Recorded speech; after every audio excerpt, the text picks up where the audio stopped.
Assalamualaikum warahmatullahi wabarakatuh. Perkenalkan, nama saya Ripacaya Putri. Saya dari kelas 11-1 ingin menjelaskan tentang fenomena potensi maritim, perikanan, dan pariwisata Bahari Nias. Fenomena potensi maritim, perikanan, dan pariwisata Bahari Nias satu fenomena nyata. Posisi strategis dan sumber daya alam. Posisi strategis Kepulauan Nias berada di pesisir barat Pulau Sumatera dan berbatasan dengan Samudra Hindia.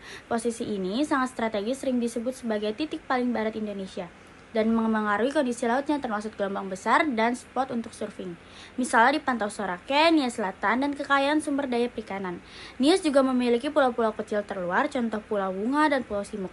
Sumber daya alam, kekayaan laut yang melimpah, perikanan tangkap, perikanan budidaya, dan keindahan alam pesisir dan pantai, seperti pantai berpasir putih, spot surfing, dan potensi ekowisata bahari atau budaya.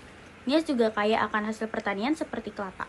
2. Pengaruh terhadap kehidupan masyarakat di lingkungan sekitar. Aspek masyarakat, perekonomian sektor perikanan menjadi mata pencaharian utama banyak masyarakat pesisir.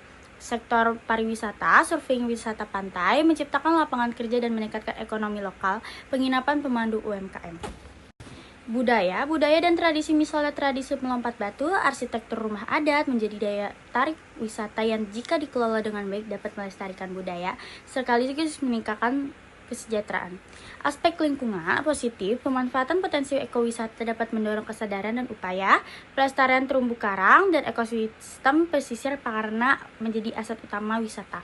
Adanya regulasi tentang perlindungan lahan seperti Perbub tentang lahan pertanian pangan berkelanjutan bertujuan menjaga keseimbangan ekosistem. Tantangan, pemanfaatan sumber daya laut yang tidak terkendali, misalnya penangkapan ikan ilegal atau merusak dan membangun infrastruktur pariwisata yang tidak ramah lingkungan dapat merusak ekosistem pesisir dan laut. Kurangnya pengelolaan produk turunan kelapa secara lokal ini juga menunjukkan potensi ekonomi yang belum optimal. Pendapat pribadi tentang solusi atau langkah bijak berkelanjutan. Fokus ekowisata berkelanjutan, pembangunan pariwisata harus berbasis ekowisata, bahari, dan budaya yang ramah lingkungan. Hal ini berarti pemberdayaan lokal melibatkan masyarakat lokal secara aktif dalam pengelolaan wisata sebagai pelaku usaha, pemandu, dan pengawas. Infrastruktur hijau, pembangunan infrastruktur, jalan, fasilitas turis harus dilakukan dengan cermat dan minim dampak buruk pada keindahan dan ekosistem alam.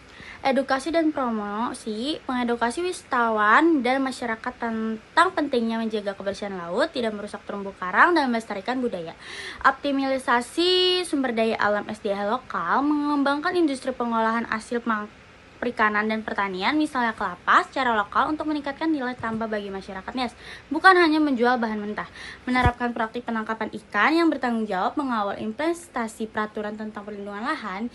Sekian, terima kasih. Wassalamualaikum warahmatullahi wabarakatuh.